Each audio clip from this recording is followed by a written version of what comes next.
कमल स्थिति गायत्री महामंत्र एक साथ।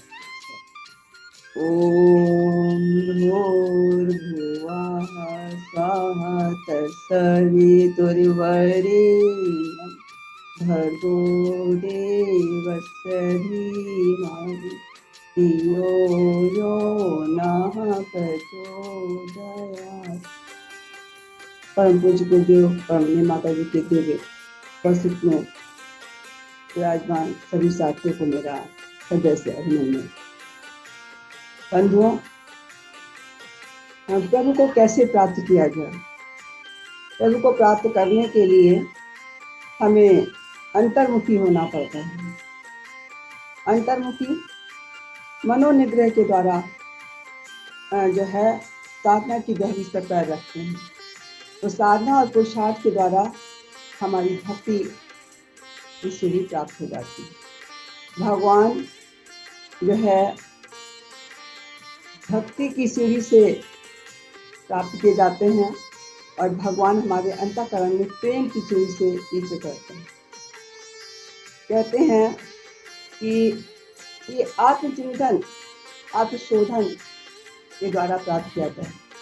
भगवान को आत्मचिंतन की मथानी से मथा जाता है और साधना का चाबुक लगाया जाता है।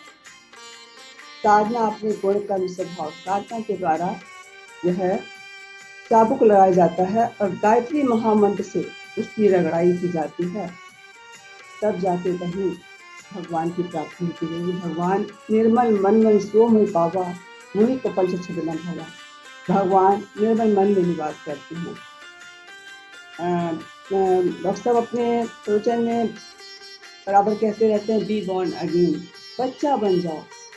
इसलिए बच्चा निर्मल मन होता है, उसमें किसी भी तरह का द्वेष नहीं होता है, किसी भी तरह का अहम नहीं होता है, किसी भी तरह की जो है लिप्सा नहीं होती है, लोभ नहीं होता है। ठीक वैसे ही जब हमारा अंतःकरण हो जाएगा तो भगवान स्वतः ही हमारे अंतस में उतर आएंगे। कहते हैं शरीर जो है मोबाइल है, आत्मा बैटरी है और मन जो है लीड है और प्लग पॉइंट परमात्मा है।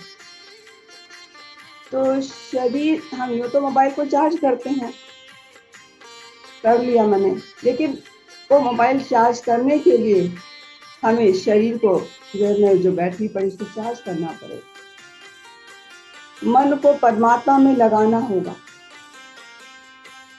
और परमात्मा में लगाने के लिए परमात्मा के पास बैठना पड़ेगा। वो जो है उसका प्लग पॉइंट जो है हमें देखना पड़ेगा, परमात्मा कैसे मिले। परमात्मा को प्राप्त करने के लिए एक ही सहारा है कि हमारा मन निर्मल हो जाए। भगवान को प्राप्त करने के लिए, भगवान के पास जाने के लिए हमें कुछ नहीं करना है, केवल और केवल अपने मन को शुद्ध कर लेना है। बस मन को शुद्ध कर लेंगे तो परमात्मा स्वतः चला आएगा। कहते खुद ही को कर इतना खुदा बंदे से पूछते ही रह जाए। परम पूज्य गुरुदेव को कहीं जाने की जरूरत नहीं पड़ी। परम पूज्य गुरुदेव अपनी जब तब में लीन रहे और उनके पास दादा गुरुदेव स्वतः उनकी गोष्ठी में आ और स्वतः आ करके उनके 3 जन्मों का जो है बात बताई कि पहले तुम्हारा जन्म क्या था, सब कुछ बताया, आगे तुम्हें क्या करना है, कैसे करना है। ठीक हमारे साथ भी यही है कि हमें अपने व्यक्तित्व को जो है निखारना है। व्यक्ति के व्यक्तित्व को गढ़ सके, इसी का नाम है गायत्री। गायत्री और कुछ नहीं है। गायत्री मंत्र हमारे ऊर्जा को, हमारे प्राण तत्व को बढ़ाने की विधा है। इसके परम पूज्य गुरुदेव ने कहा, गायत्री को प्राप्त करने के लिए, परमात्मा को प्राप्त करने साधना और साधना। संसार में जैसे कटहल को काटने के लिए हमें तेल की आवश्यकता होती है, ठीक परमात्मा तत्व को प्राप्त करने के लिए हमें साधना और स्वाध्याय जीवन में अति आवश्यक। साधना स्वाध्याय रूपी तेल लगा लेंगे तो भक्ति स्वतः जागृत हो जाएगी, और जब भक्ति आ जाएगी तो भावना हमारे अंदर अपने आप बनाएगी। परम पूज्य गुरुदेव एक बार किसी ने कहा, गुरुदेव हम इतनी जो है पूजा करते, इतनी उपासना करते हैं, साधना करते हैं, लेकिन हमारे अंदर शांति नहीं है। तो बोला, बेटा क्या करते हैं? गुरु जी हम हमारे पास ज्ञान भी है, कर्म भी करते हैं, जो कुछ भी हमारा कर्म करते हैं। तो बोला, बेटा तुम्हारे पास भक्ति नहीं है। अपनी भक्ति को भगवान की धारा में अगर मिला दो तो तुम्हें आनंद की प्राप्ति होगी, तुम्हें जीवन में जो है आनंद ही आनंद मिल जाएगा। लेकिन आज व्यक्ति क्या है, वंचित क्यों है? क्योंकि व्यक्ति आज अंधा, गूंगा और बहरा हो। गुरुदेव के शब्दों में अंधा न कार्यों में लीन है, जो करने योग्य है वो कर ही नहीं रहा है। क्या खाएं, क्यों खाएं, कब खाएं, कैसे खाएं, रहना सहना नहीं। और गूंगा गुरुदेव के शब्दों में समय पर वचन नहीं बोल, कहीं कुछ हो रहा है उसको सही से निर्णय ले, अपनी बात को कहे नहीं कहे, हमसे क्या लेना देना, हमारा क्या। लेकिन ये नहीं सोचता कि अगर बगल वाले घर में आग लगी है तो उसकी चिंगारी हमारे घर तक भी आएगी। हमें चुप नहीं रहना है।